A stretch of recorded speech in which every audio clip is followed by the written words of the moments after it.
Welcome to this afternoon's webinar. A very warm welcome also to our panelists that I will introduce in just a moment in greater detail. And I would like to put the brand of the conversation as experiential learning and teaching to Kolb and beyond. And I really think the content will be relatively brief to Kolb and will take a little bit more time beyond Kolb than as that is really the dimension that we want to explore. I want to thank very much Dave Gregory and Dave Schurling for setting the scenario and hosting this webinar. And I'm very glad to see so many of you attend. And I'm sure that we will have a fairly interesting conversation. The weight of that, of course, rests in the minds of the panelists, and we will get there in just a moment. Let me very briefly share the objectives here. Experiential education has received a lot of attention lately. We will see agendas left and right that include experiential education as a major topic. And our objectives here is to look at experiential education through the eyes of our panelists.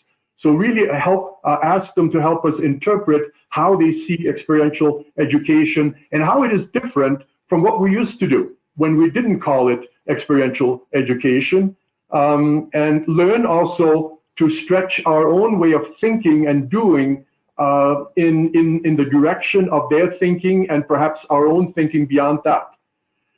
What I would like to walk away with is 3 to 5 insights that will allow us to increase the effectiveness of our teaching. So the conversation will yield something very usable. The logistics are as usual, and many of you are very adept to that already as you've attended many webinars. We will have a conversation with panelists, and we would like you to hold your questions and ideas until the end of it. We will create enough space to have a Q&A and a chat on the issues that you have an interest to open up and revisit with. Let me also explain the context of why I would like to speak about this topic in the way we will be doing. In my many travels, and I travel way too much, I always secure time before and after to visit ski areas. So I travel around this country and abroad and gather impressions as to what's happening on the ski slopes. And I'll watch lessons being taught, I interview customers and so on. And what I can't help but notice as an overall theme that pervades all the interviews and all the observations that I made, that even though PSIA has made a valiant effort to push us into experiential education and thus into the 21st century, the practices I see, or many of the practices I see out on the slopes, is still deeply anchored, as if tied irreversibly to teaching technique. And I really think today we'll somehow bust that a little bit open with the help of our panelists and hope to shine some light as to what it will take to transition from our past biases to what we're doing right now. What I would like to do right now is ask the panelists who are pretty well known as bosses, as examiners, as trainers, as coaches at the academy, to add something to what we already know about them. Michael Rogan is a writer, is a fabulous skier, they all are, skis here and abroad and has impressed the world really with his signature. Josh Fogg is a very quiet force that I have recently learned is hugely influential to everything that is happening in and around Aspen. And I'm really glad to have you be a panelist this time rather than DJing it, which you've done wonderfully, because I really look forward to hear your thoughts on some of what we will broach open. And the third panelist is not visible to us right now, but I hope that we have an audio connection, and that's Jonathan Ballou. Last time I was face-to-face with Jonathan was in Hong Kong, where we stared at each other and said, "What the hell are you doing here?" Each of us on a mission in our own direction. So what I would like to ask Michael to start with is give us about 30 seconds or a minute and tell us a little bit about you that goes beyond name, rank, and serial number. What should we know about you that will make our conversation more fluid, more at ease, and we don't necessarily have to see you as an icon, as somebody who is untouchable?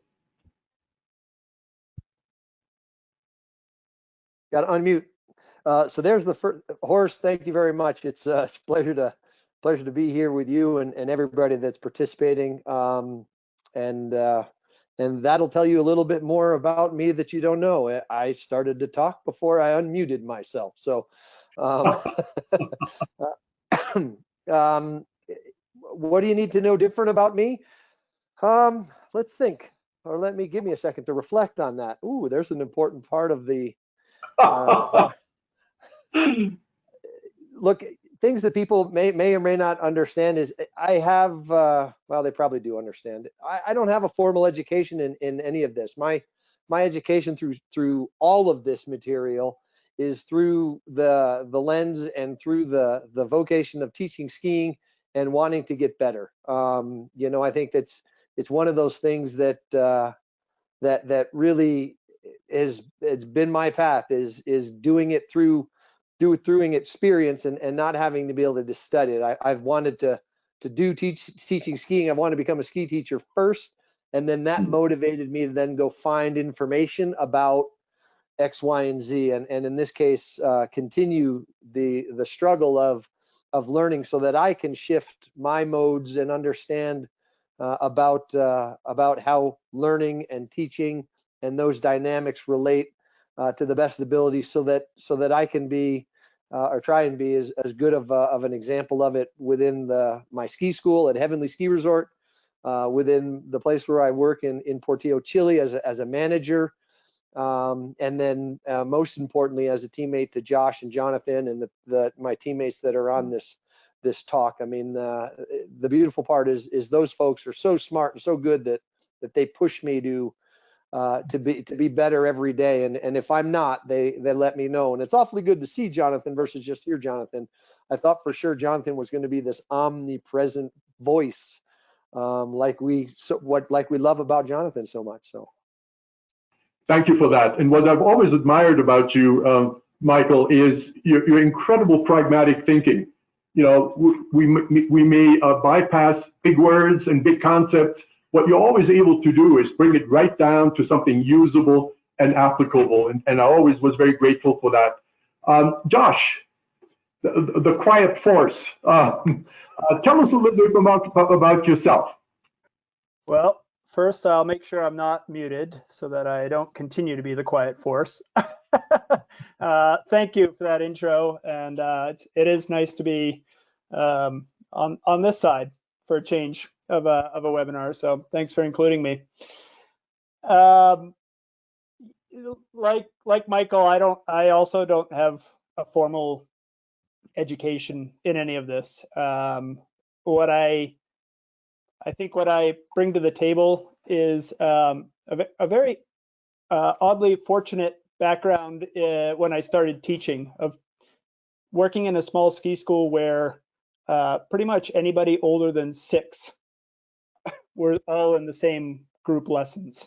And so I learned to teach skiing with huge ranges of ages in the group, and got to watch some people who were just great people and knew how to adapt what they were teaching to the different age ranges and the different people. And that's what I was immediately that was my on-the-job training, was watching that happen and getting to steal that immediately and develop that thought process. And and I remember just coming into the lodge and hearing instructors talk about the challenges that they faced, and oftentimes placing some of the blame of people's lack of success on the learners, and that just never sat well with me. I just never felt good about that. I think part of my formal education was always seeking answers, and it's very much a science background, and always trying to pursue what went wrong in that. And I remember it's been in 2005, spending a season in New Zealand and getting to work very closely on my skiing with some very influential people for me. And it was years later that I actually understood what they had taught me. And it became very clear to me the idea that teaching and learning are two very separate things that often happen in two very separate time periods. And it started to really shift my thinking about how to go about teaching for the sake of learning, not for the sake of teaching. Having heard you say what you said, Josh, I'm doubly pleased that you will be in this conversation, because your last sentence was very revealing and very telling, that teaching and learning should be aligned, but oftentimes are two separate things. And we'll have to double click that topic here. Jonathan, are you in audio connection with us? I think silence tells us he's not yet. We might hear his voice later on. So what I would like to hitchhike on right away and perhaps pass a talking stick to Michael again. And could we have the second slide up, the third slide, as a matter of fact? Give us an example, Michael, of what's something that really ignited your fancy you learned in the last 3 to 5 years that fundamentally shifted something in how you teach and how you project yourself to your students. There is Jonathan. I just saw him, and he's off again. Anyway, Michael, can you hear me? Give us an example of something you learned in the last 3 to 5 years, or whatever the time span is, that somehow really caused you to change the way you show up when you coach, when you teach, on certain levels or all levels.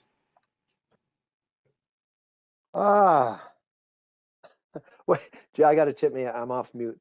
I'm thinking about that, Horst, because it's a good question. I mean, how do you pick? What is there learn? Is there a one thing? And it's maybe it's hard to find a clear thing that goes, oh, this is, I'm going to write this under this category, because there's so many things that happen in the course of a lesson that you go, huh, okay, I got to pay attention to that a little bit better. Or maybe I should pay attention to this a little bit different. But in one of my roles as a ski instructor, I do teach beginner adult group lessons at Heavenly Ski Resort quite often. And then I can remember having a class, and it was a crowded day, and our beginner area is not perfect, but it's what we have. And there were quite a few folks in it. So everybody was trying to do their best to really keep things tight and organized, and for the sake of safety. And over the course of the morning, my students started to get better and better and better, and it was time to really go and slide and do some stuff versus just kind of try some things here and there where we could find the space. And I can remember a student getting off of our magic carpet and looking at me, and they all kind of waited, because that was kind of the way that we've been going about the day. We've been going about the day together as a group. We stayed as a group here, we moved there. We stayed as a group here, we moved there. And when we finally got to the top, they were more than ready, and I was extremely comfortable. And so they all were waiting there for me to show up at the top and say, okay, here's how we're going to proceed in a continuous fashion like we had been doing before. And I just got to the top, and I said, look down, and it was just one of those things where kind of the seas parted, the snow, the people just kind of went away, and we found ourselves almost by ourselves in this area. And I just kind of said, just go.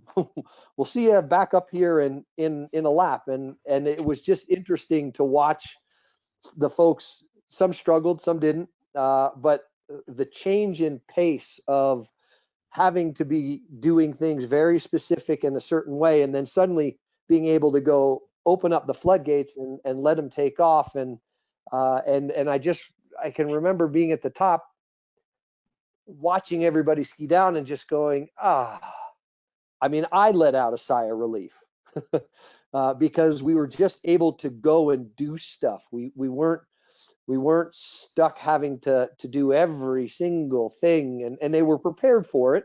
They were competent enough, and And the ones that weren't, I mean, I made a little bit of a decision. We always do when we decide to take a group somewhere. Some are ready, more than ready, and are starting to get bored, and some are not quite ready and are about to be challenged. But you just kind of set off and go, yeah, you know what? I think we'll figure this out. And there was the space and the time, and it just reminded me so much that sometimes you just got to get a little bit of air under your wings and figure it out and stumble and struggle a little bit, and afterwards the expression on everybody's face, whether it was excitement from pulling it off or was a little bit of apprehension because they didn't quite, you kind of went, okay, this is where things are going to really start to take off. Now we can really have a conversation. As Jonathan said, God, it seems like forever, but it was only a couple weeks ago in that last webinar.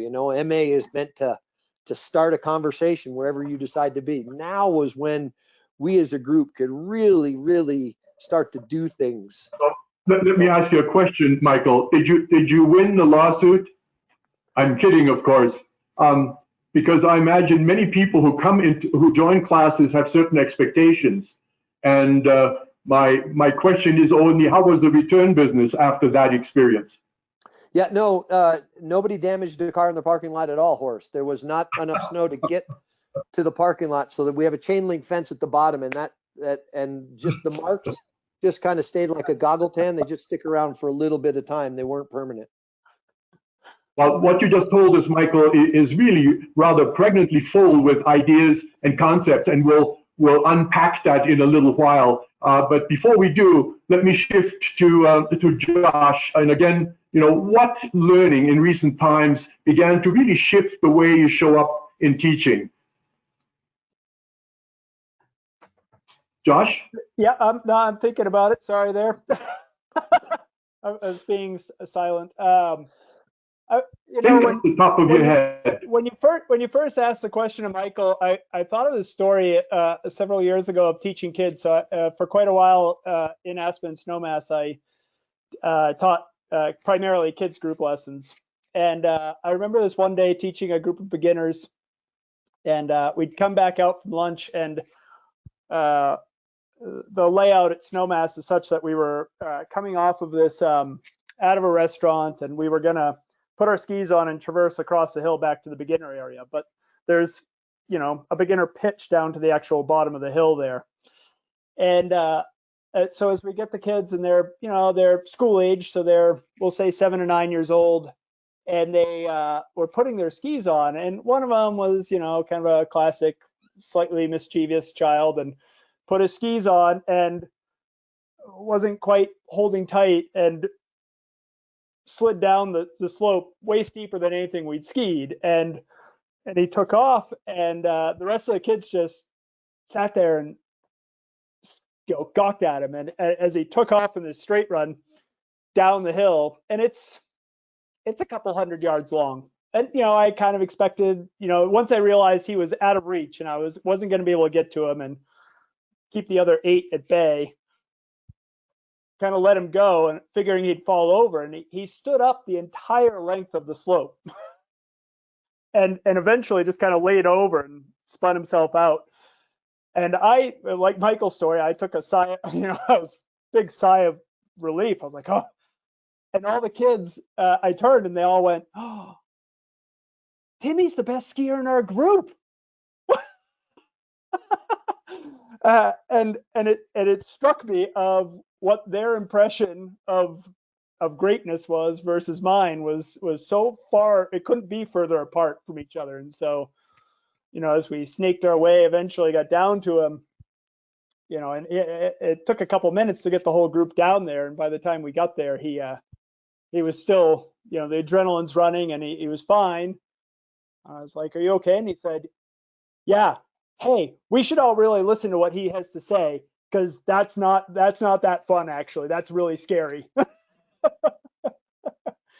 But so, Josh, compress all that a little bit here. Again, another very content-rich story. So what would you extract from that as the 1 or 2 learning points that changed the way you approach teaching? Same thing that, as I was just about to say there, Horst, is that it wasn't until he had the experience of something that then he had context for what we were doing and what he wanted to learn, and trying to figure out how to create that context for people has been kind of a long pursuit for me, figuring that out, how to make that happen for people without putting their lives in danger. Thank you for that. And really, that insight, I think, is sort of a wonderful leitmotif for the rest of our conversation today. Experience first, concept second. And I really think that as sort of an objective throughout our thinking will be very, very useful. Jonathan, are you with us yet? I've seen your picture come and go. You look very elegant, very composed, and we'd like to have you with us. Are you there? I'm here. Okay. Is the audio obviously is working? Is the video working as well? I can see him. I can see me. I You can see him. Okay. I cannot. I see you also. Hello, you guys. Okay. Jonathan, thank you for joining us. Sorry that you had some software problems. Allow me to invite you to very briefly see something about yourself that we may not readily know that somehow characterizes how we should know you. So go ahead and give us just a 30-second, 45-second, what I would like you to know about me portrait. Oh God, that you don't already know. Well, like Michael and Josh, very more similar to Michael. I don't have any formal academic background in the stuff we're talking about. It's all learned through pure curiosity and trial and error, so heuristics, which essentially is the baseline for experiential learning. And the stuff that got me to be really interested in this topic was straight necessity, like baseline, lowest level of Maslow's, not quite the lowest, but down in that lower end of Maslow's. I needed to make a living. I wanted to go skiing, and to make a good living, I didn't have to be able to ski. I'd be able to teach. To be able to teach, I'd understand that teaching isn't about teaching. Teaching is about deciding learning. So it's a journey that took me to a point that was all straight up based on the fact that I loved the sport, and then I learned to love I loved the sport and wanted to do it. And then I learned to love to share the sport with others. And then learned what that meant by sharing it from their perspective. My background is actually in that. It's in bass. That's I was a jazz bassist and I was just like a session bassist for quite a while. Did that for a living. I went to school for it. Didn't finish. Went through a couple of years of school for that.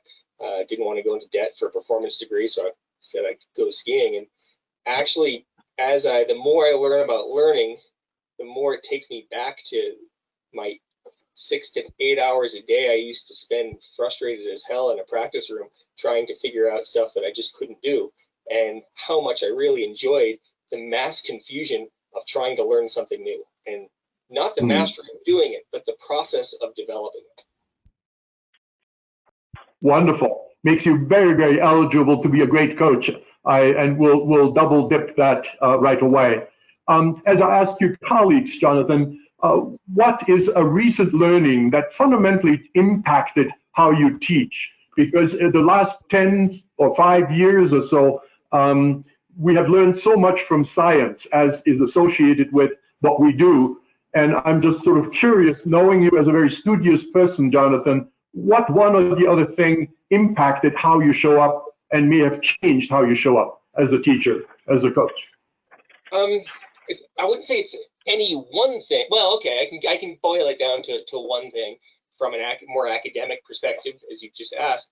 It's the synthesis of all of the models that have been put forth, say in your books, in PSIA and ASI and NZ and AASI and in general learning theories, and how they kind of fit together. One of the things I read, one of the most impactful things that I read a number of years ago, I guess it must have been 6 or 7, but maybe 8, was Flow by Mihaly Csikszentmihalyi.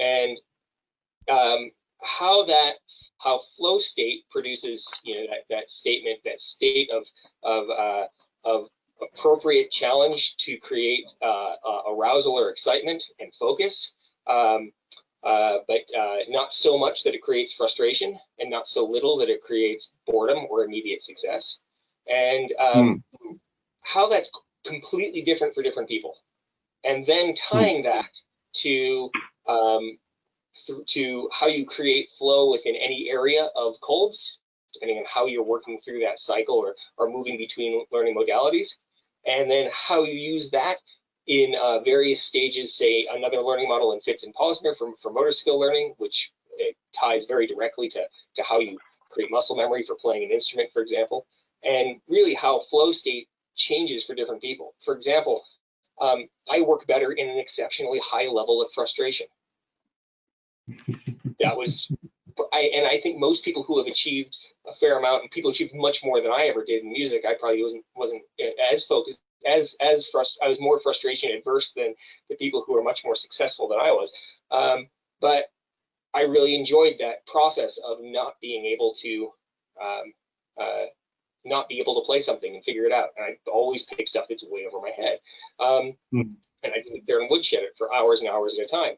Some of the stuff that I used to do, and Josh can probably attest to this, and so can Lucas, people on the call, so can a few other people on the call, would be to put people into a state in teaching that works really well for me, in the sense of where I find flow, which is an extreme frustration, and finding I see Josh is probably remembering a few states at points like this, or watching other people go through it with me, and learning that gauging where each individual flow state for each person, where flow state is for each person, so they have just the right amount of frustration to motivate them to move forward. Thank you for that. And by the way, for those of you listening in, I hope that you read some of the reading that comes from our panelists, because there is no richer classroom, as we probably all know, than the snow and what we do on it. And yet, as we reach beyond our own boundary, we really can learn a lot from adjacent disciplines. Was that a signal, Michael, that you wanted to speak? Please go ahead. Yeah, you just can't. I mean, you just can't highlight that point that Jonathan makes about that different levels of frustration. I mean, we are accustomed to dealing with ski instructors, and ski instructors inherently probably know more in their head than they might know in their feet.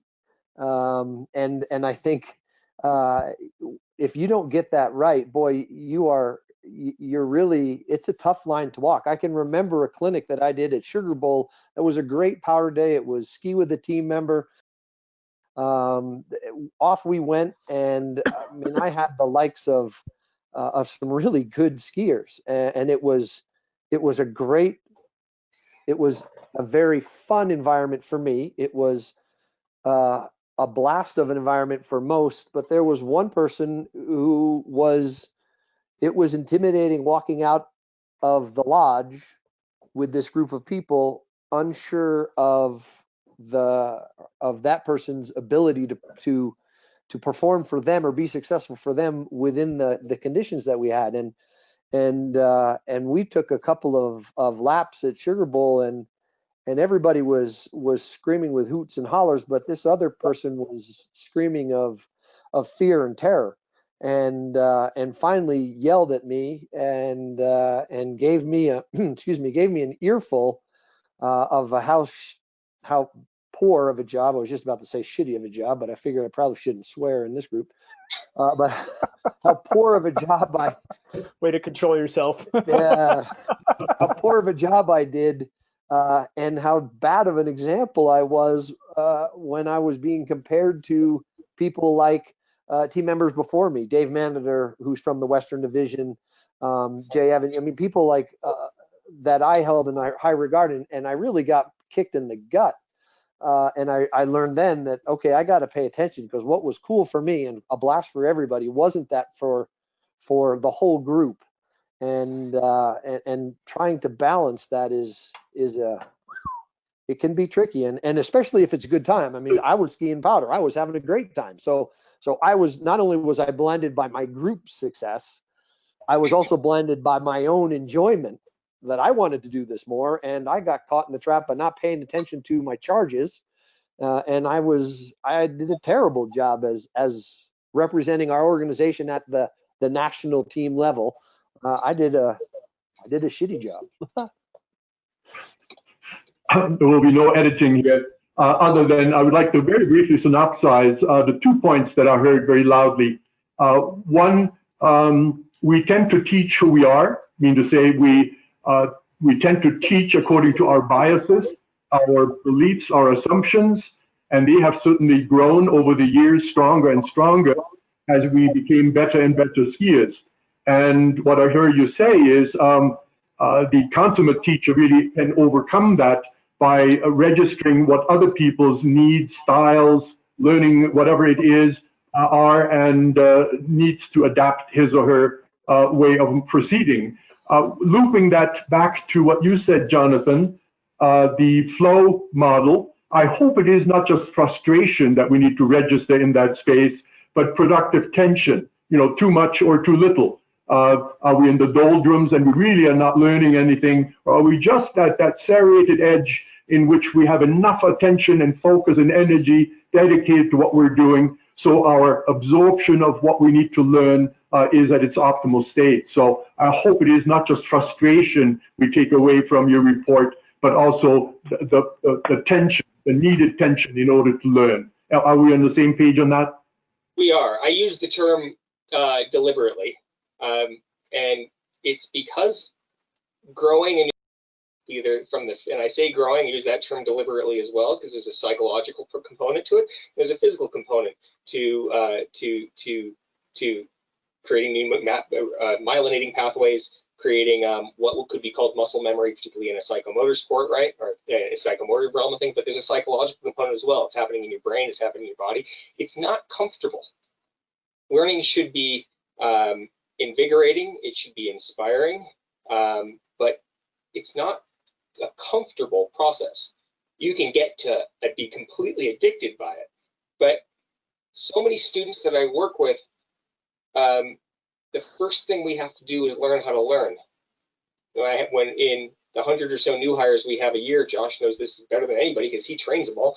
The first thing we teach them how to do is how to learn, and it's not a comfortable process. Hopefully they get totally addicted to it. Oftentimes we make the learning incredibly easy, so it's all based on minor achievements, and it feels very very comfortable, very easy. But as soon as you get better at things, you get better at learning, not better at the skill, but better at learning. You get into longer periods of not being able to do something, which is frustrating, but gives you hope at the same time. So I use that term to paint a picture that I think anybody who really wants to be a good learner needs to accept. And I want to double click that also, because if learning is truly at the stage of optimal absorption and optimal transaction, we have that dopamine effect that really allows the experience of learning to actually be a very joyful one that feels very propellant, that sucks us in and motivates us. It's sort of baking it in that motivation will be self-germinated, will self-generate. And again, if and when we are in that flow stage, as Csikszentmihalyi suggests in his work, that is what's happening. And that is really exciting to be able to midwife students to get into and to observe them, because all you have to do then is get out of the way. Get out of the way. Let's take all these ideas, and thank you for those of you who are watching. This is all prelude to hearing our experts now apply their learning, their wisdom to a video diagnosis. And if I may ask Dave to please tee up our white jacket skier.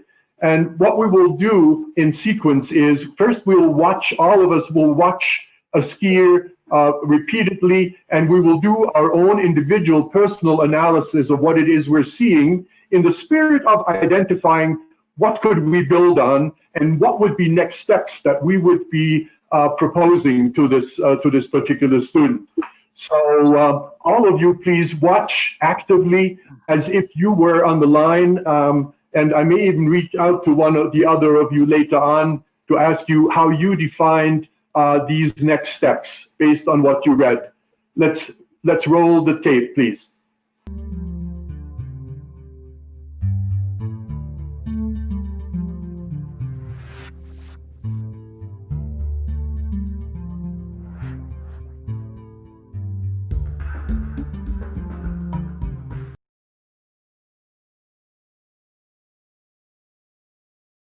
What would you develop as your methodology?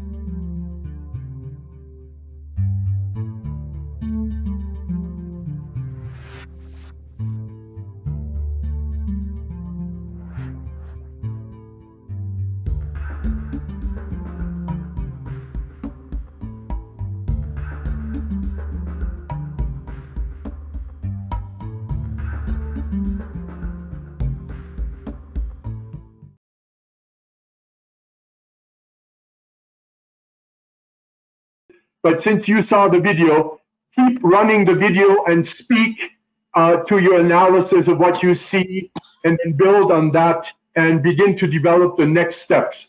I'll hope to be able to reconnect with you shortly. I'm happy to jump in there, and my first impulse is to look at the mechanics of the skiing, because I don't know anything about the person. And so I'm just, as Jonathan put it a couple weeks ago, just to gather some information. And in a nutshell, I'm looking at somebody who has a stance that's aft, and they use their upper body as the primary force to turn the skis. That's the thing that turns for first and helps change the edges and helps turn the skis where they want to go, so that they can get the skis engaged and to control their speed down the hill. It's in a very general sense. Anything new or different from the rest of you? No, I see the same stuff. I mean, there's some environmental components that I pick up on, but nothing that gives me anything conclusive. It's just some questions as a starting point. Which, like, it starts off a little steeper, gets a little flatter. It's a turn radius or the length of traverse changes as it gets a little flatter. But that's pretty common with that with the mechanical description Josh gave, which is totally accurate. There's a lot more. We can go more detail, like the wedge in the start of the turn that's bigger on the right foot and left. But I don't think any of that actually influences what I would do to teach. That's all right. Pretty academic. There's the questions that I have are why is this person moving that way? What's their intent? Is there a fear-based component? Is there a psychological piece? Is there an understanding piece? Is there no mind? No, is this just their automatic movement pattern? And this is how that person skis. What's their motivation towards skiing? There's a lot of questions I have. But from a mechanical standpoint, I don't have anything else to add. I would agree. I mean, I think the same, we all go through that process. You look at it physically, you can't talk to the person, so you don't know what their sense of skiing is about. I mean, is their sense of skiing the way that we look at skiing, where we want to connect different shapes and different arcs and different radiuses and different amounts of skid and steering and edging, or is this the idea of skiing? And she's, again, back to that other point there, is in her mind, is she killing it right now? And I think you got to be careful to jump right in and go, okay, here's where we're gonna get to fixing stuff, not knowing if what her perception is of her own performance, because it could be that was the best run of my life, and I'm really stoked. I can't wait to do that again. But yet we see from a mechanical point of view how much more is left to discover and enjoy and try and figure out. Let me just tie into that. And by the way, I'm still not video connected with you, but we can do it in dialogue, so I don't really need the picture itself. For years and years and years, as a matter of fact, for decades, we have never relied upon being able to communicate with the student, because we mostly relied upon what we saw. So I'm trying to get you at this point sort of to go back to very fundamental skills in observing other people, and just based on what you see her do in terms of her movement, what assumptions can you make, even though you can't speak with her? Is your diagnosis beyond the mechanical? What can you assume about her mindset, her state of mind, her energy, her courage level? I would say that there's actually, it's not random. So one of the things that I noticed in her skiing was you could see her turn and face down the hill and spot exactly where that kind of quick pivot was going to happen, and that was very systematic and happened continuously. So it gave me the impression that there wasn't necessarily a lot of fear and hesitation. There wasn't erraticism to it. That there was a certain rhythm to it, not necessarily what we might champion as a great version of it, but an early version of it that makes me think that this person is not necessarily afraid of their setting. Yeah, I don't think the person's in an environment that's beyond them. And from an athletic standpoint, when this person came to a stop on their left foot, there wasn't a sigh of relief. There was no body language that showed there was sort of a collapse of any kind, like Josh just shared. So as fatiguing as the mechanics are on a person, this person seems to be operating well within their athletic range. So it gives a reason to, did they stop because they were tired? Did they stop because they were not motivated? Did they stop because they were meeting somebody? They stopped because they noticed the person was filming and was kind of annoyed by that. Who knows, right? There's not a lot of cause for concern there. Good. Let's build on that. The reason why I chose this particular video is because I really think it represents a big chunk of our bread and butter in terms of us dealing with skiers at this level and having to show our magic in getting them to a level that is perhaps more adept, crisper, and so on, more rhythmic in nature. So now, gentlemen, I would like you now to develop it in joint conversation. So hand off to each other quickly and rapidly. What would you use as your starting point of attention? What would you build on in order to get her to improve her performance or change her performance? Well, I think there would be the question between the three of us would be, how would we like to go about it? Would we like to go about it by looking at addressing the stance first, or would we like to go about it the way some of the things that I see in the turn shape, and what needs to come first? Do we work on the stance first, or do we work on the turn shape and the tactics of it? So from there, I'll leave it to Jonathan since he's got his hand up.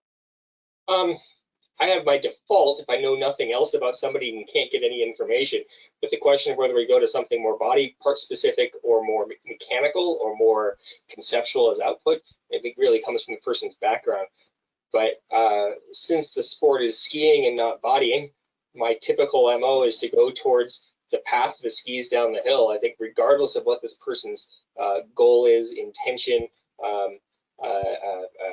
motivation, we can make the same thing more comfortable without changing a bunch of mechanics by changing the path. So that creates, from that experience component, creates the bigger picture view that is more expansive. And then from there, we can dive into what mechanics actually change things. That's how I would go about it.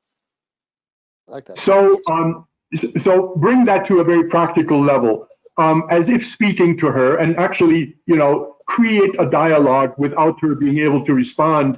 And open up, how would you approach her? What would you say to her as you're teeing up, moving her to a certain learning focus?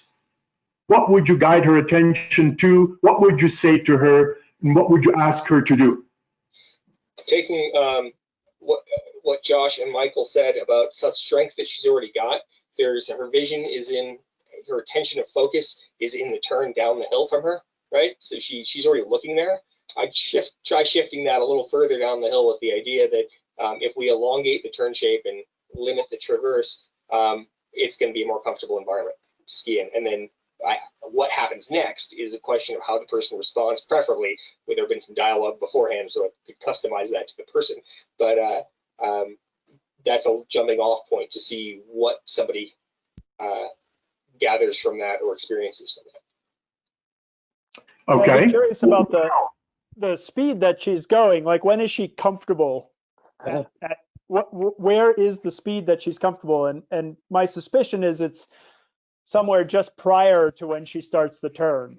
You see this, there's something about maybe it's the looking down the hill. There's a little bit of a posture where there looks like there's comfort right then, and trying to draw out a turn where it's like we can ski at that speed the whole time. We don't have this start stop approach to it, and starting to through demonstration and possibly explanation of what that can actually look like. Well, the one actual piece of advice I heard so far came from Jonathan, and correct me if I misheard. And Jonathan said he wants to work on turn shape, and sort of hitchhiking on the fact that she already has an open body posture that allows you to assume that she is ready to bring perhaps more rhythm or rounder turn shapes into her performance. Did I catch that right, Jonathan? Roughly, yeah. It's a more elongated turn shape. Not necessarily because of the body posture. The body posture is pretty rotated. It has more to do with the fact that her head's looking down the hill right before the turn. The rest of her body is not, but her head is, which puts her into it gives me cause to believe that she's not afraid of the fall line. I also I don't tend to go with a very mechanical focus in teaching in this. I try to go with something very big picture to see what mechanics will take us, what mechanics will make sense, if any at all. Because some people don't need any mechanical input to ski better. Let me interrupt at this point and ask you something. Why are we so preoccupied with having to stand a certain way on the ski when the skis are doing something that is correct and desirable? You know, is form leading to function? Is function leading to form? And if that's so, why is she standing in the way she stands on the ski? I really am curious, because when we talk about experiential learning, I really think we are infected with decades of thinking objectively about how one needs to stand in order to produce a proper turn, when that's not necessarily always the case. What are your thoughts? You can't see me waving, Horst, can you? To raise my hand. No, I have no video connection, so I'm flying blind with you. Okay. Well, firstly, I don't know if I mean, clearly we talked about the fact that there are some basic stance. If you're going to match her stance to what we would say would be an ideal stance, there's some definite discrepancies. But neither Jonathan nor Josh nor myself went to that point yet. So I don't know if we've gone down the road that you're saying that we're so quick to go down. I mean, we're talking about an external cue of the ski taking a different path down the hill and seeing what comfort level is with different speeds, and talking about how that then could change. I'm of the belief that if you slow down the feet, oftentimes you slow down everything and you slow down the body.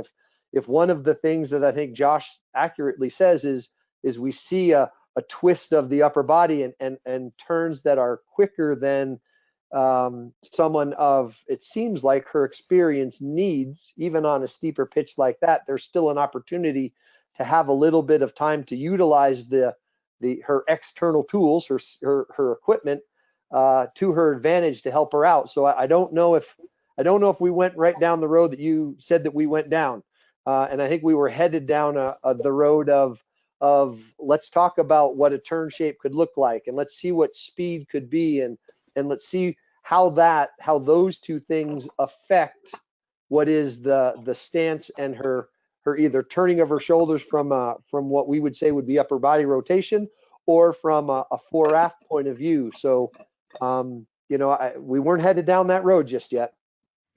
I remember in your webinar when you had a conversation about World Cup skiing levels, and you were talking about how Schifrin, for instance, stands in a very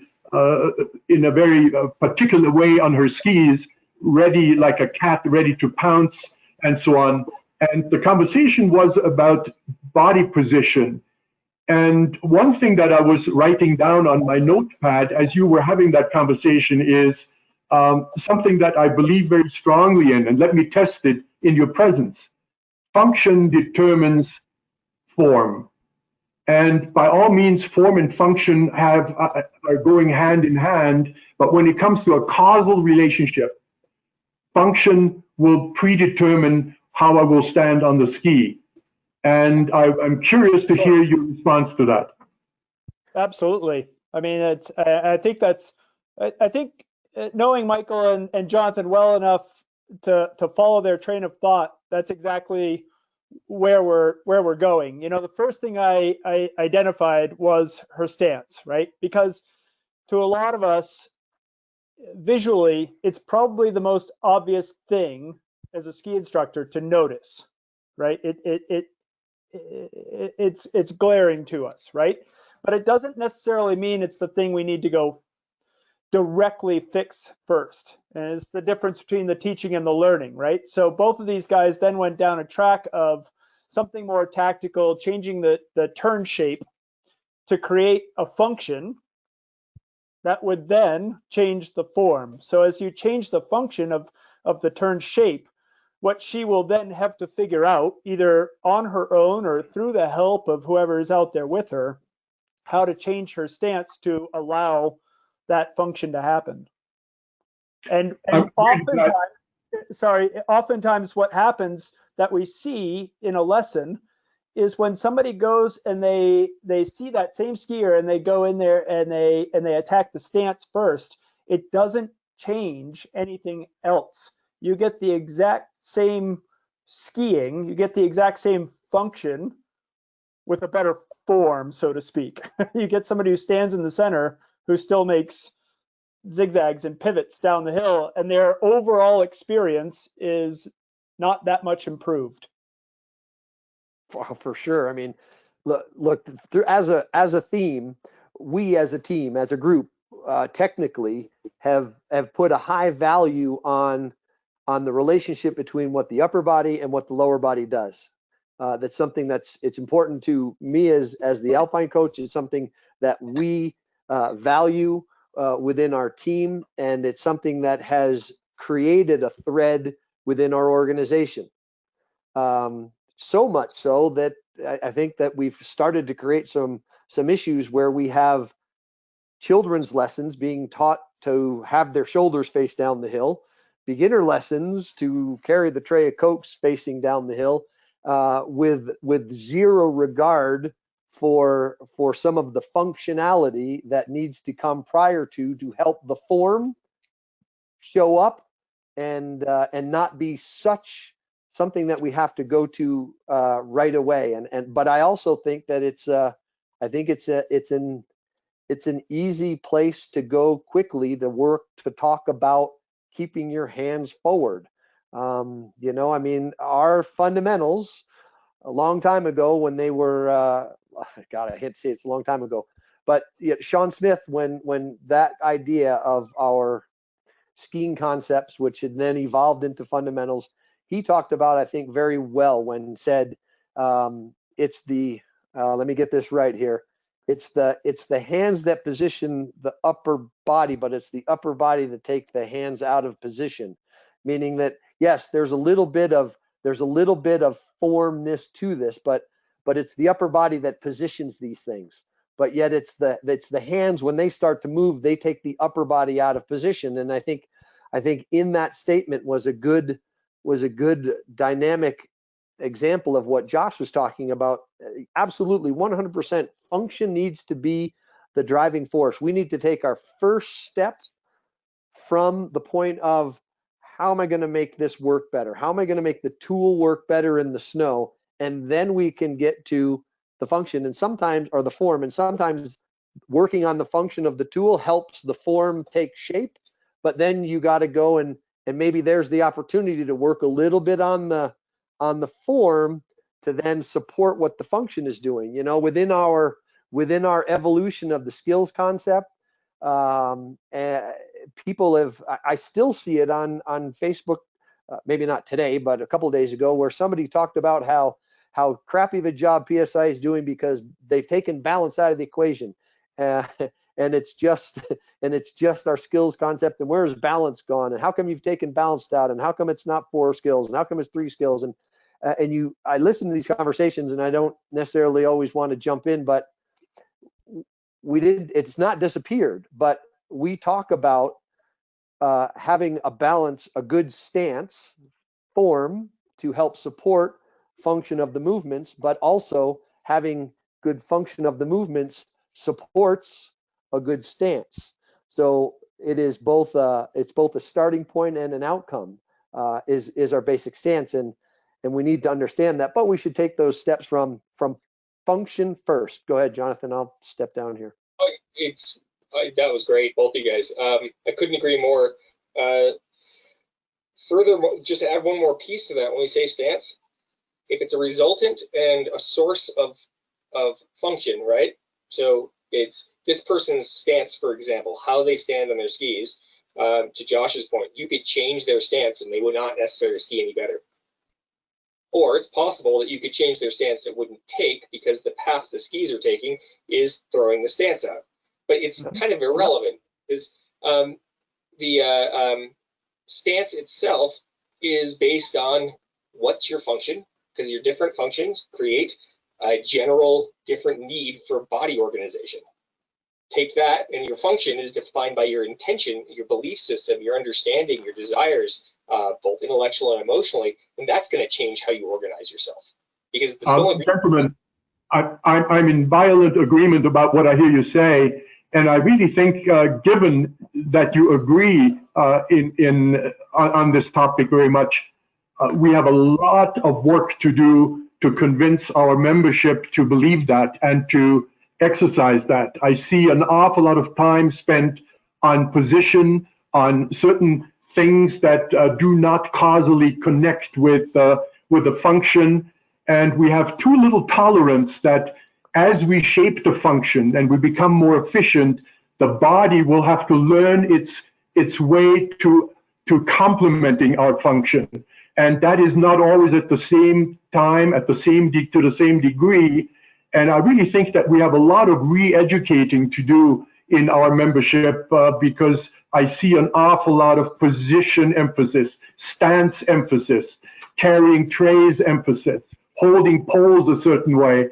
And all I see is paralysis, and the function does not occur. The function is killed, so to say, because we put so much emphasis on upper body. Upper body, arms, and so on will adjust to the flow required in order to create a function. Can we close that chapter on that agreement, or is there more to be said? We have lots more ground to cover. I think there's just one other piece to it. Is I think that when we see people gravitate towards these ideas, it's not that I don't believe it's because they don't think that what we're saying has value. I think that it doesn't quite make sense yet, what we're saying. And that when you go out and if I think back to teaching a lesson with far less experience and knowledge, I wanted to give my guest something. And the thing I had very, very little to give, but I had that. I knew enough about that the stance looked weird, and I had to give him something, and that's what I could give at the time. And Josh, it took me a lot longer to understand that that it was when I watched this person ski that it wasn't something that they were doing, it was something that was missing, something that wasn't in the picture that I would then have to try to give them versus a correction. Well, again, being sort of the bear in the saddle and wanting to play my facilitation from that angle, I see placebos being administered oftentimes in the lessons that are observed. And I really think that our training needs to reflect more a coherent understanding between how function and form connect, in what sequence, in what coordinated fashion. And I really think that will be an invaluable focus for training sessions, don't you think? I agree. And I bring this up because the same conversation that we're having, I actually read this same topic in a physical therapy journal a couple of years ago, that they're struggling with the exact same thing to get patients to learn new movements and to rehabilitate. Is that they, and the challenge was getting the patient as well as the therapist to actually work through the same problems. So it made me step back and go, this might not be a ski instructor thing. This might actually just be a human teaching learning issue, which is part of what makes it interesting to me to bring it up. But if we step it away from our industry into a larger context, I think we can invite people into the conversation a little bit easier. Gentlemen, I couldn't agree more. I really think we've lived in a bubble for way too long. And the fact that you and others are now reaching beyond our own boundaries is a very healthy thing. And I hope that we will push our boundaries further by reading stuff from adjacent areas of research and so on. But let me loop back one more time to the video. So aside from turn shape, what else would you dish up for her as maybe a sequel to working on turn shape, or as an add-on to turn shape, because before we close that video chapter? What else? Well, I can step in here and get something started. I just got again, Horst, you can't see us, but I put my hand up in the air and got a nod from Josh and Jonathan. So I'm assuming that was the go ahead and take the first step. Yep, thought so, guys. You know, the next step is once you see some turn shape is I certainly would work on the ability to let go of what is the old inside turning skis edge, and see if I can't see if we couldn't get the skis to be more parallel more of the time, and to see if this lady could start to have an initiation or an entry into the turn where the skis started, the fronts of the skis started to move down the hill rather than the tail of the uphill ski moving up the hill.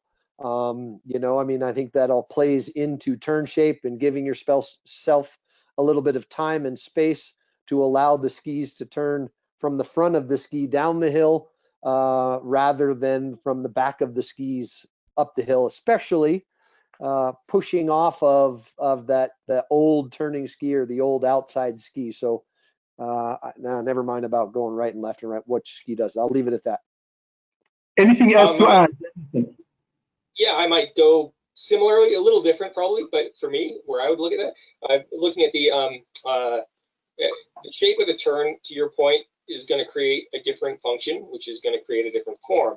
For her to have a more elongated turn shape, the finish of the turn is going to have a decreased edge angle, and the ski is going to have to skid a little more, which will promote a couple different things. I could go, depending on what we saw there, in Michael's direction, or I could go towards if there was a need for more stability, because the end of the turn might increase speed just a little bit. If there's a need for more stability, I might move towards the idea of in some way organizing the body so it's balanced more over the outside ski, which facilitates both more control and more ability to enter into the new turn. It's a question of what happened, what changed with the turn shape. One, do we need to do more? Or two, did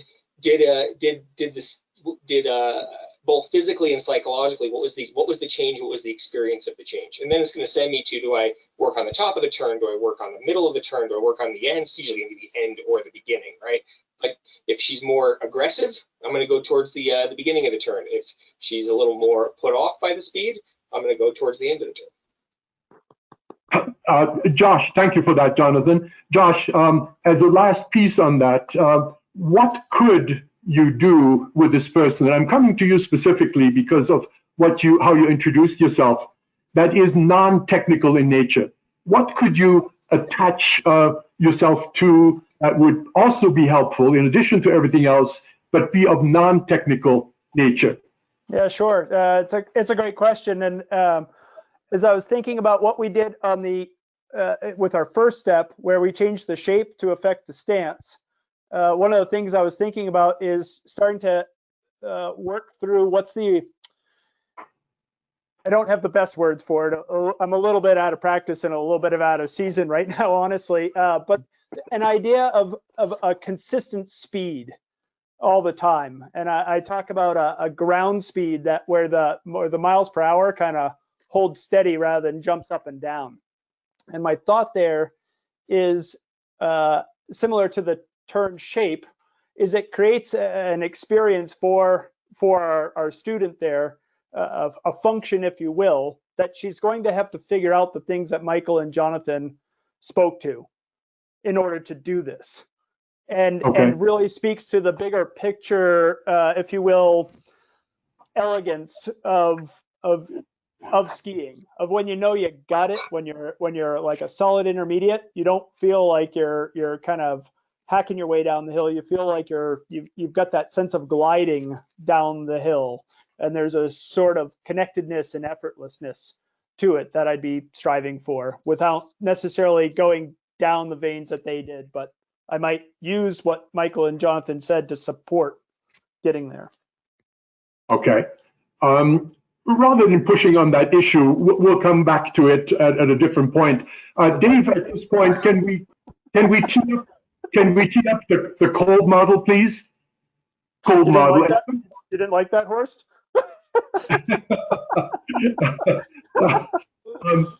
Dave, please, let's move to the Kolb model and let me know when it's up. Somebody tell me, because I still don't have any visual connection with you guys. It's up. It's up. It's up. Horst, Horst, we can see you, just so you know. Oh, is that right? Good grief. I just had my my internet reconnected, and I'm not sure what I need to do in order to get back, but we can stay on audio. And what I would like to ask you to do, Jonathan, give us a very, very brief flyby of the Kolb model, and give us, more importantly even, an understanding of why the Kolb model was a very attractive model to attach ourselves to, we as a nation of skiers and teachers. So, and talk us very briefly through the 4 phases. Go ahead and take no more than a couple of minutes doing that, please. Sure. It's as written right here. It's pretty well written out. I mean, we've oversimplified this to the nth degree in our watching, feeling, doing, and thinking process. But it's basically having an experience. It's 4 steps roughly. You look at this 4 steps where you create an experience. You reflect on the experience. You see what you gained from it. You then you move into abstract conceptualization, where you start to theorize about how to morph and modify what you could do next. That's very forward-looking.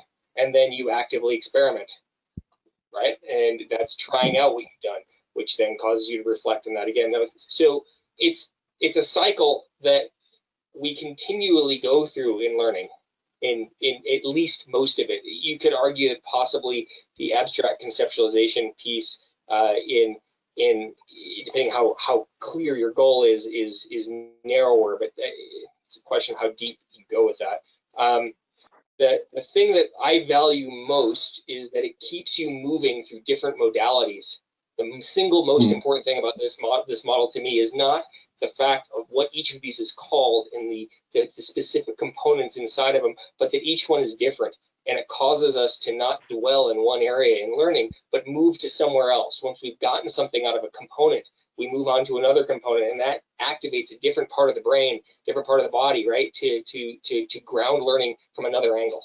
And what it really says, is opposed to what a version of what we've done in the past of watch or fear or do or think of pinpointing people into certain areas, is that we learn by doing all of these, and we move through all of these pieces.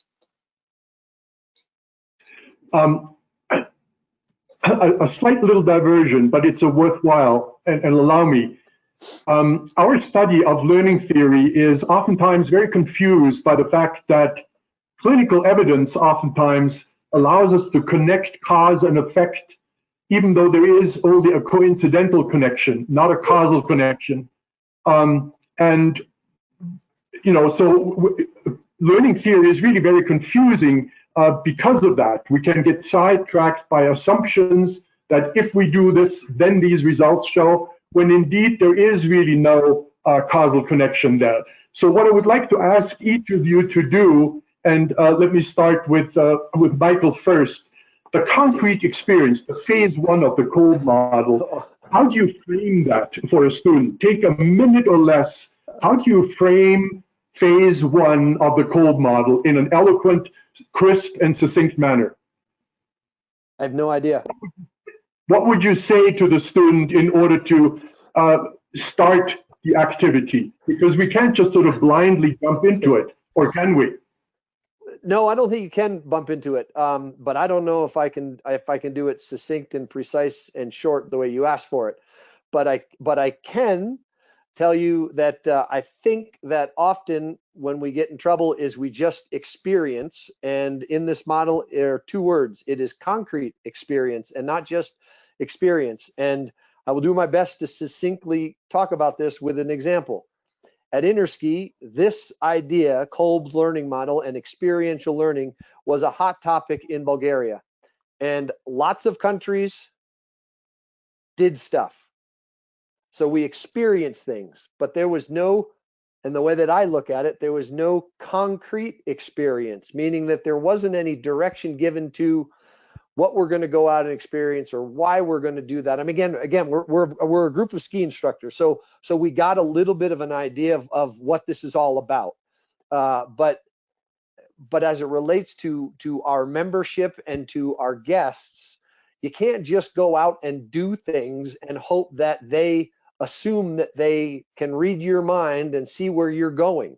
And that's what happens when you just experience. When you don't have a concrete experience where certain things are lined out for you, where there's a goal, or there's a couple of steps, or there's a reason for why it is we're doing what it is we're doing, then you end up just, that's it.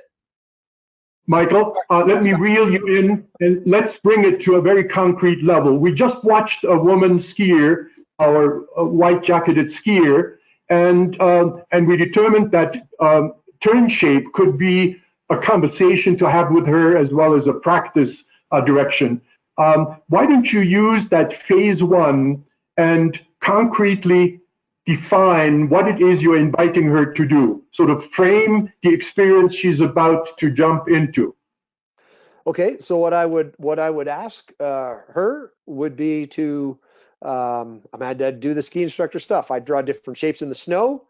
I would give her an idea of what different shapes would allow her to do from both a speed control point of view, from a rate of descent down the hill, from maybe a comfort level or moving around the slope, and start to talk about how and what those different shapes could produce that might affect her skiing in a positive realm. And then I would show her a few, and then we would follow each other and make a few.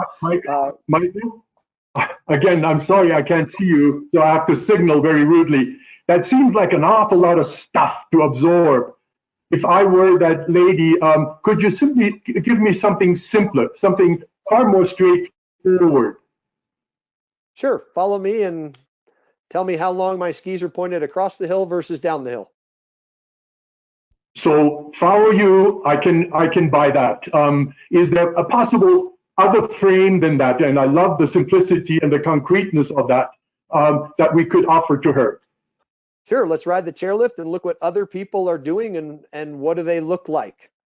Beautiful. Beautiful. Let's assume now that she has done her first effort in that direction. And Josh, if you could simulate a very brief reflection, hypothesizing about what you might have seen as she attempted to assimilate to our directives. What, can you repeat that? Sorry, Horst. I would like to invite you to phase 2 of the Kolb model. Yep. And do some reflective observation with her, assuming that you've observed her do whatever she did, trying to work the term shape into something rounder. So if we go off of the idea, off of what Michael said, starting with a follow me, it maybe just getting her to share with me her experience of, was she able to stay in my track? And if not, where did it go awry? Did it go awry kind of in the same place all the time, or what percentage of the time was she there? What wasn't? I love, again, the simplicity of that, Josh. Thank you for that. And and now I'm appealing to Jonathan, what kind of abstract conceptualization now, phase 3 of the Kolb model, could you and her have in order to make that a building block upon which to experiment something else? Well, our goal here is to take what she learned through reflecting on her process, right? Narrowing it and coming up with something that she can then actively experiment with. So we're going to theorize about what caused it and what's another option. If whatever that is, okay, so you lost you constantly found yourself below my track. What caused that? Did you feel yourself, and we might be actually in that for a little bit of, did you find yourself leaning in? Did you feel the ski skid away? So we would then theorize about ideas that she could then try quickly, and then quickly try it. So it's a process of that, yep. So it's iterative attempts to replicate certain things and to see whether or not an adaptive change can be observed and encouraged. I like that very much. I'm jumping a little ahead, but one of the many things that people find themselves to be critical of in the Kolb model is the conceptual reflection, the active, conscious reflection. And what I would like to bring into the conversation is, as we grow as human beings, some of our most complex activities we learn without active reflection. If maybe we can jump to slide 11, if I may ask you, Dave. Can we jump right ahead? Slide 11, and let me know when it's visible. What will it look like? What's on it, Horst? It's how I don't see. I have no visual connection with you guys, so as I said, I'm flying blind. But how we learn some of the most complex skills is there. It's all there. It's there. How do you explain that we are able to learn without any conceptual reflection in the learning process, and not only learning a few simple things, but the complexity of riding bikes, of playing soccer and weaving through a crowd, a free shot, or walking on uneven terrain. And where I'm sort of pushing you towards is there a public misconception about conscious reflection needing to be a part of the learning process?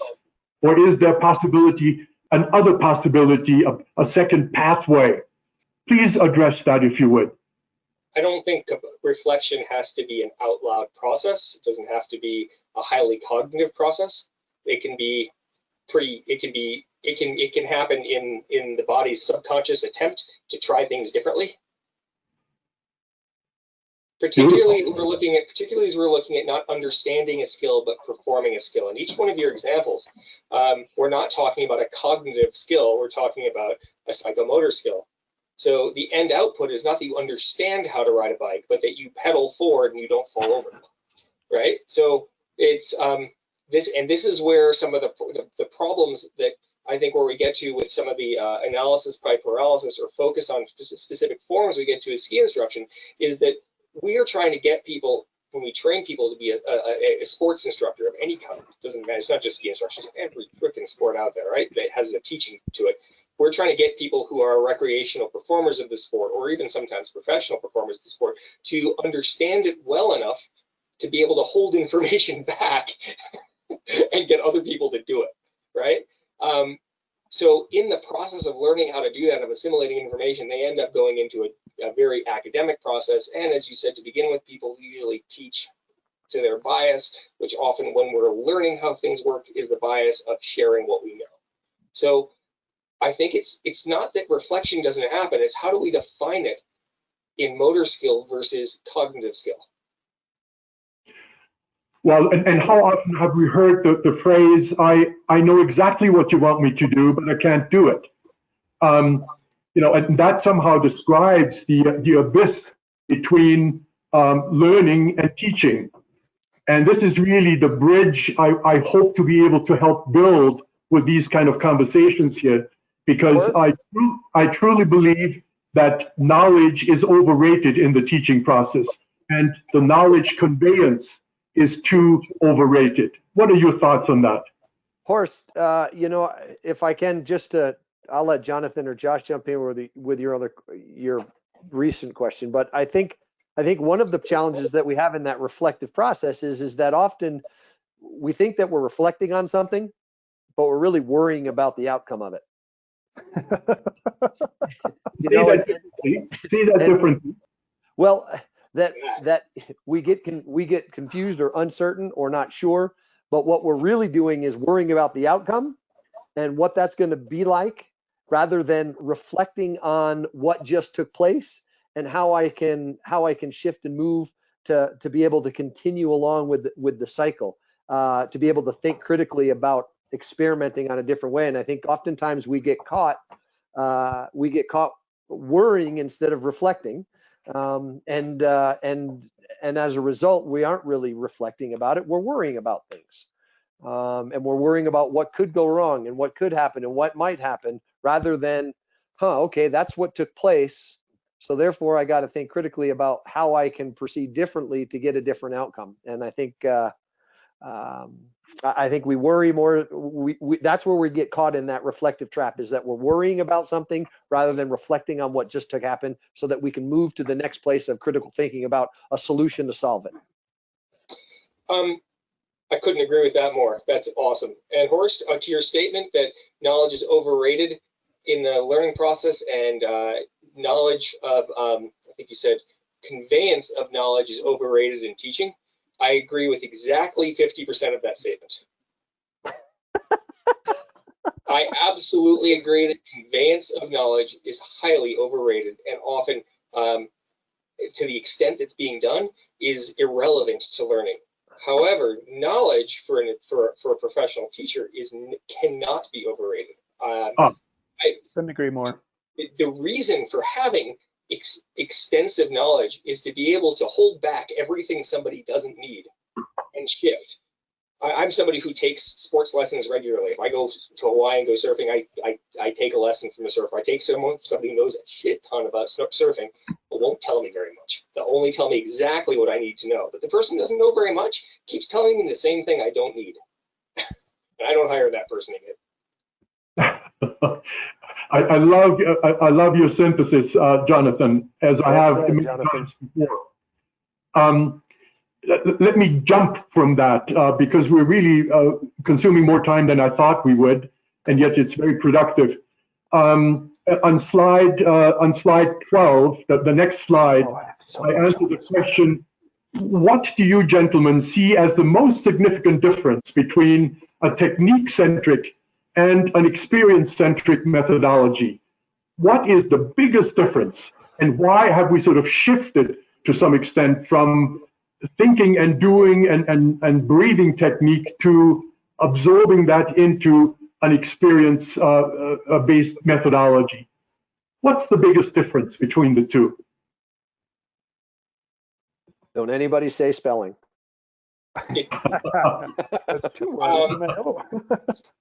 Think out loud. Think out loud. I'm not looking for a right answer.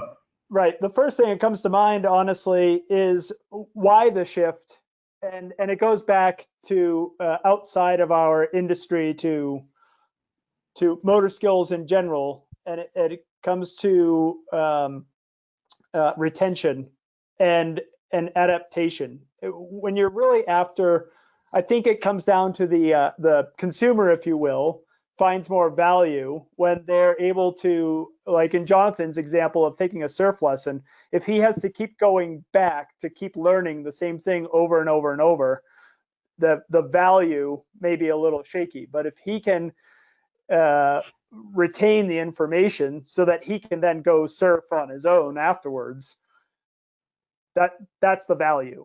And I can't, and not yet.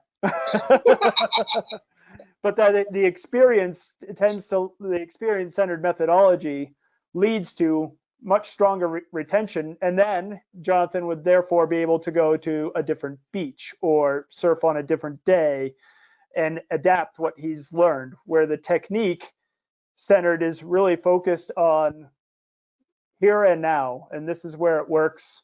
It's going to work while we're together and only while we're together.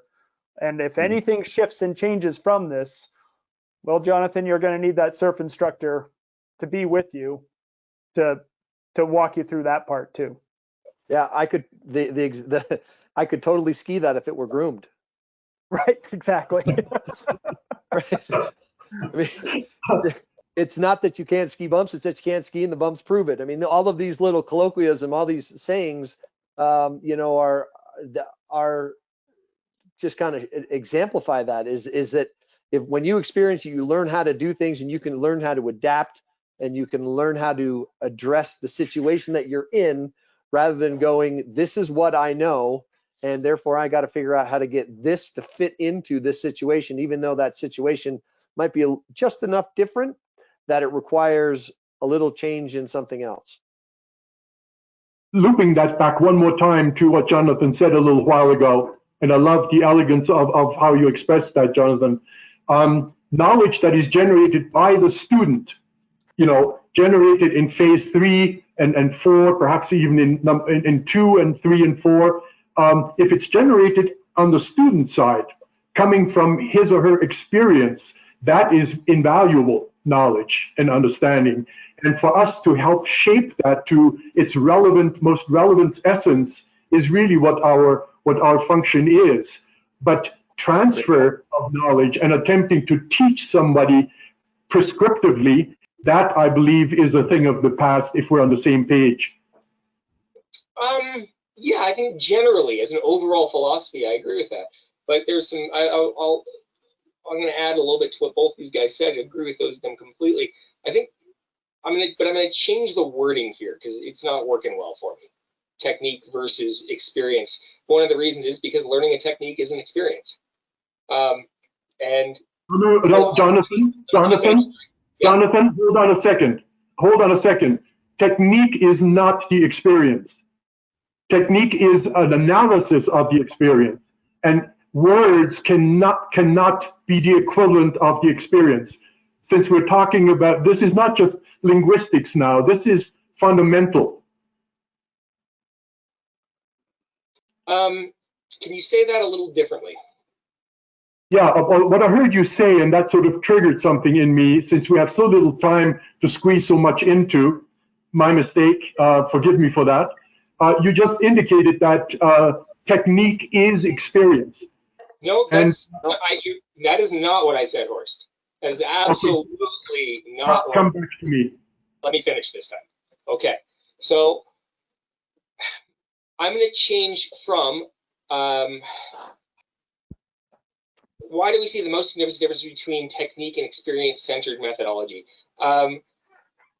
A technique, using your words, a technique-centered methodology implies that there is one right way to do everything, and you can pass that knowledge from a teacher to a student, and they will copy, which is really kind of inert knowledge. Really, it's not really activated, and they'll copy that, and that one thing will work all the time. What we're looking at now is And that was true with like final forms. There are a number of European systems that operate that way, or the emerging Chinese system, which absolutely is, you learn to do it this way and it works this way, and it doesn't matter if it doesn't work any other way, this is how it works. What we're looking at now is that in the more enlightened systems is that there is a right way for you to achieve the thing that you wish to achieve, and it's going to be different than the way I would do it. It might look pretty similar, but it's going to be different because you're going to discover it and you're going to learn it. So there's a process piece in learning, but there's also the acceptance that there's multiple right ways to do that based on intent, equipment differences, snow conditions, personal morphology, and emotional state, amongst others. So it's more expansive. The reason I would say that it's more of the idea as opposed to technique, that one troubles me simply because we use techniques for certain things. They're a part of the things we do. None of us could ski the way we do, yourself included, if you hadn't learned certain techniques at certain times. This question, is there a reason for it? Is there a reason you chose to do it that way? Did you discover something in the process of learning that technique that you then used for either that or something else?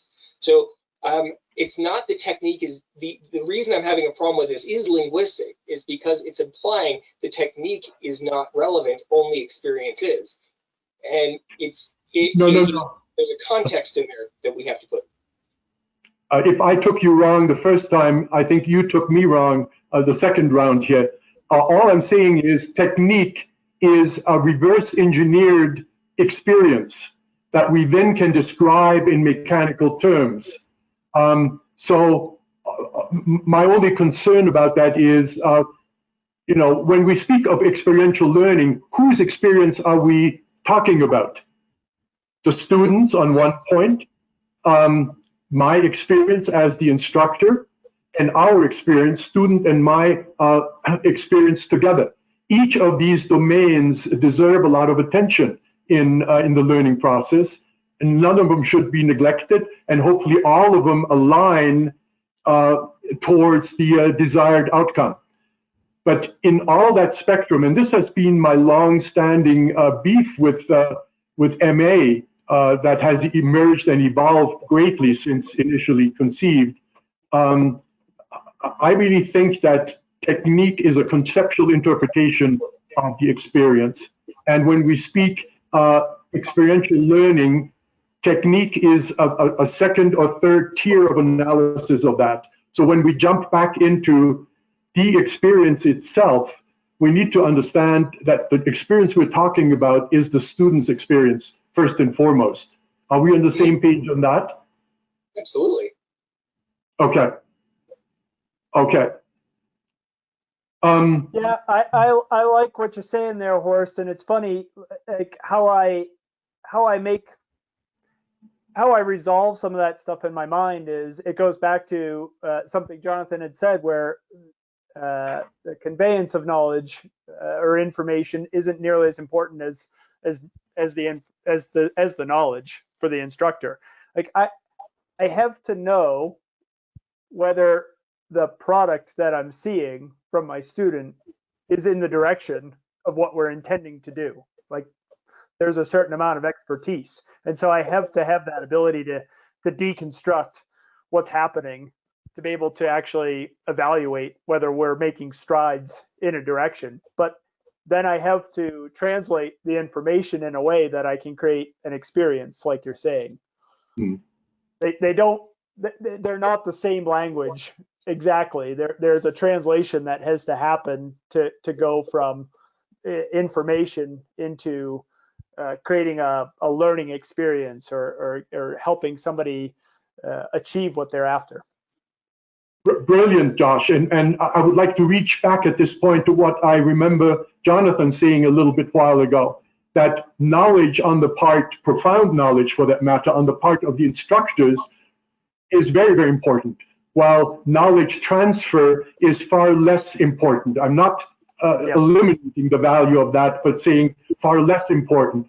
And where I really think we are in our evolution is we're stuck in the complexity of the analysis, and what we're missing, and which we're hopefully bringing to the fore by having these conversations, is moving from that complexity, that knowledge, as Jonathan framed it, and simplifying it into doable, applicable actions, simple applicable actions. And I really think that simplification process is where we need to spend more time. And I'm afraid today we may not be getting there. In the previous round, when you had your webinar, you seemed to also be in agreement that simplification should be one of the central target areas, and simplification of language, simplification of concepts, simplification of exercises that we fashion in order to create certain outcomes.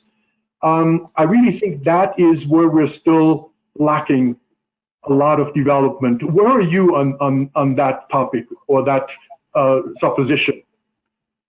I think simple. I think we don't. Sorry, Josh. Go ahead. Well, I think we'd all agree that simple is great. As simple as it can be made, or done, or explained, whether it be technique based or methodology based, is a good thing. Our challenge is that if we're not careful, we go so simple that we take all of the guts out of the thing. So things can be made. If you know a lot about it, you can make it simple. But and if you don't know a lot about it, chances are you're going to default to trying to make it more complicated than it is. But you also can't make it more simple than it deserves. I'm going to add to that. To get to that point, you got to go more complex than needed to bring it back to more simple. So yeah.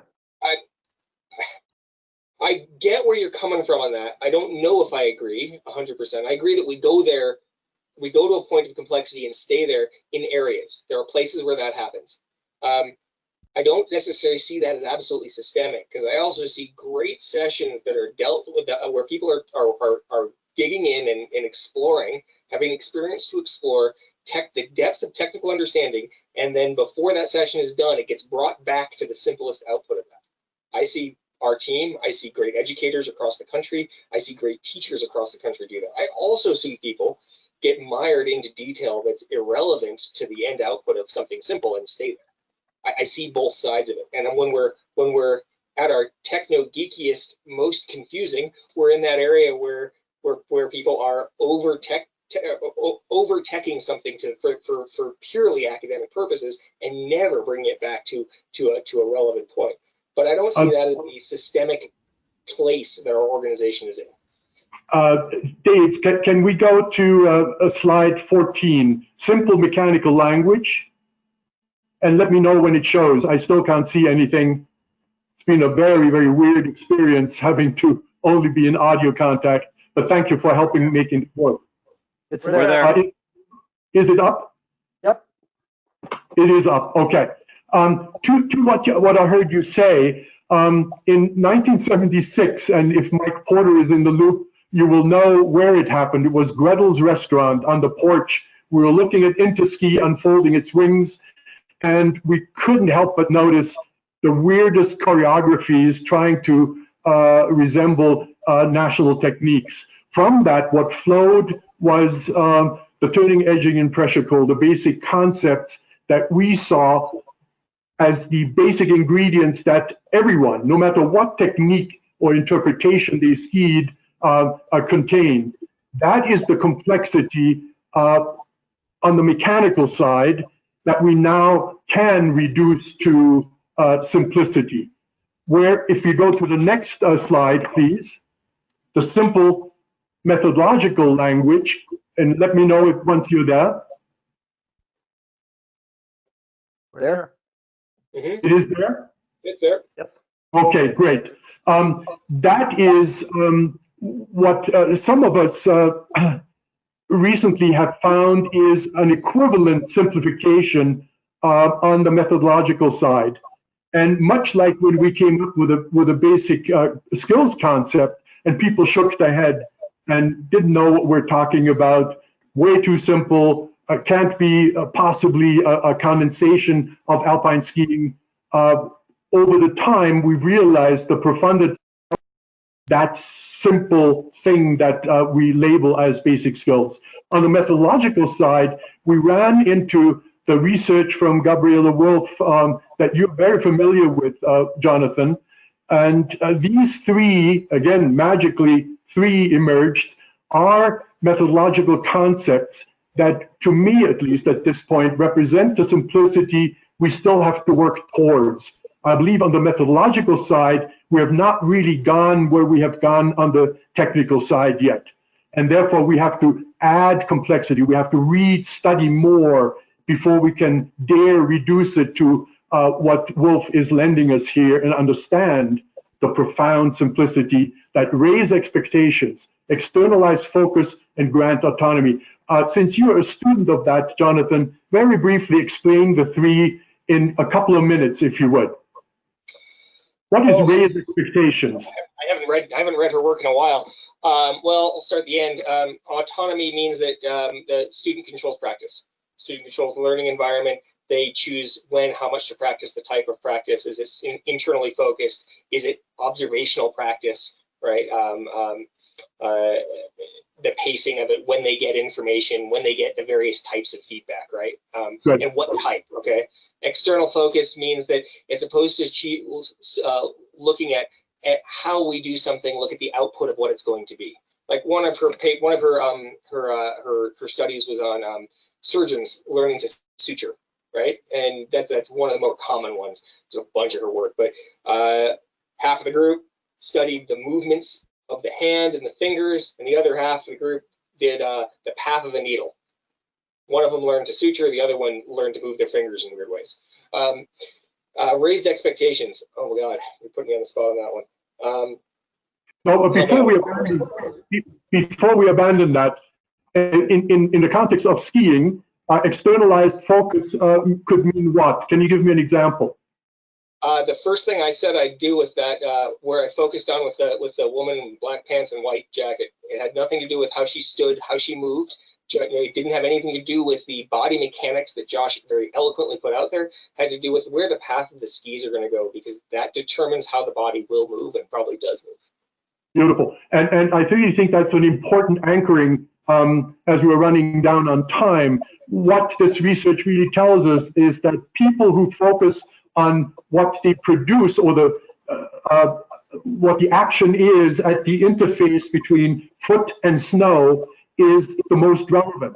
What is usually of interfering nature, other than in certain kind of conditions, is when we think of the movements that control what's happening between the foot and the snow. So the more we can externalize our focus in the learning process, the more solidly do we reach autonomous learning, which is a very, very important part. And to the last one, Jonathan, and thank you for your help. Raised expectations. Probably should have studied this deck a little more. I believe what we're dealing with there is more that growth mindset of the expectation of being able to achieve. Okay. Correct me if I'm off on that one. It's getting late today. It is getting very late. Raised expectations essentially builds its magic on whatever it is that you see happening, no matter how minute. If you attach your focus on what's happening and then you ask the student to intensify, to increase the effort and the result of what it is they're doing, great progress will be made. So this really sort of, don't focus on the error. Leave errors and error correction out of the picture is what research is telling us. And attach yourself to something that is already in existence and then amplify it. Raise the expectations and do it. We have very little time to talk about this right now, but I really think that is, to me, the equivalent of the profound simplicity of the turning, edging, and pressure control. And I hope we will be able to get there sooner rather than later. And where I would like to turn my attention to is, first of all, thank the three of you and ask the audience to please let us know what should we do more of, what should we do less of in order to make that interesting and helpful to you. So please, I think it is the chalkboard that you can now drop your ideas in. Again, I can't read it here, so I need the help of some of you. Jonathan, can you see what's coming up? I'm looking.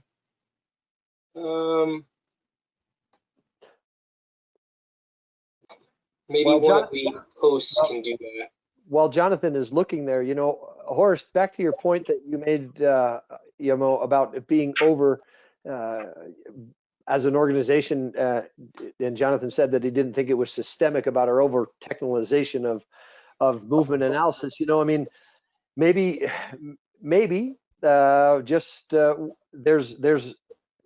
we're in this process, right? We're in this process of going from not knowing much about teaching skiing or helping skiing being learned to being good at it, like Jonathan and Josh and my teammates and Mike Porters and yourself. The people that we all hold in esteem that are really good at it. Maybe we're stuck in that. We're just in that part of Kolb's model of we've done stuff, we're starting to reflect upon it, and now we're starting to think concretely, and that manifests itself in complication. And you still got to go through that process of allowing it to be complicated, because you're trying to find out what are all of the things that could influence it, so that you can get rid of all of the things that really don't influence it. That was a topic of the last webinar was getting rid of things, not adding things, but cleaning the slate, getting rid of things when it comes to moving. And maybe that's just the process where you see lots of ski instructors when your travels around the world. So it's not necessarily us in the US, but it's ski teachers in the world. There, you just happen to find yourself seeing the ones there that are in that process of going through they've done stuff and now they're reflecting about it. Now they got to think about it critically, and they're in that part of putting everything into the pot so they can figure out what to get rid of and make it simpler. In addition to what to get rid of, also what is central, what is core. And one thing that we didn't get time to talk about is something that I hope we will have an opportunity to do in a future webinar, and that is most productive and least productive methodological practices that I see on the slopes here. And I hope that we will make time or create time to really reflect on that. Very pragmatic, very practical observations. All of you can relate to it. Some of you may suffer from having committed some of these crimes, or having avoided them or abandoned them in the future. And I couldn't agree more with you. The only thing that I find sometimes is it seems to take so long to move through the complexity. And one thing I believe that leads to that was debunked today, and I'm so glad to have heard Josh talk about it, and Jonathan as well. We need to open our vista up. We need to study our job from multiple perspectives, from outside perspectives as well. There's so much knowledge about leadership. There's so much knowledge about motor skill development beyond what is usually in our conversation. We need to include more from outside perspectives. So I hope that will happen as we move forward and at a more rapid pace. And I'm so grateful to the three of you to tolerate my curmudgeon behavior and constantly poking you on something and pushing you and so on. I really, really appreciate your tolerance, but not only that, that you keep the door of our dialogue open. At this point, is there anyone that can see what comes up on what we should do more of or less of from our participants? I'm looking at the stream right here, and I don't see anything in the chat from participants. And I don't see any questions posted either. Stuff from yep, neither, but from the organization. I really like how you wrapped that up, Horst, though, and I want to stress the point that if we do exactly what you've just said, which is my MO, research more and more, right, is to we will certainly become much more complex in our understanding. And in doing so, during the process of becoming that, we will also accidentally pull other people into excess complexity. That's not a bad thing. That's the process. That's part of the learning process. We also have to make sure that we keep in mind that the point is to get to simplicity on a regular basis or at any point, right? It seems the complexity of the whole enchilada is so huge, so broad, so deep. I hope that you, who are influencing so many people, as they gear up for certification and beyond, that you take pieces of the complexity that are digestible and then show how you reduce that to simplicity on the doing level. That would be a gift from you to us that is irreplaceable. And I know that you've been working at that, and I just look forward to seeing evidence of our membership absorbing that and being able to detach and break the shackles of teaching technique and seeing that as the end all. So thank you for the conversation, everyone. Thank you, panelists. Thank you, Dave and Dave. And for those of you who perhaps stuck with us to the end of this conversation, you will receive the slides. And at the very end slide is my contact information. And I would love to hear from you, because I have been detached visually from you, so I could not read your input. And I would love to hear from you as how you think and what you think is important will guide us moving forward. Thank you, all of you. Stay healthy and be well. Good day. Thanks, everybody. Hey, gentlemen, thank you so much. We did get some great questions that came in, and which will drive future webinars potentially. And there's also going to be an exit survey that'll be sent out to all the participants so we can learn what they'd like to hear more of and see more of. So thanks again. Have a great evening, everybody. Thank you.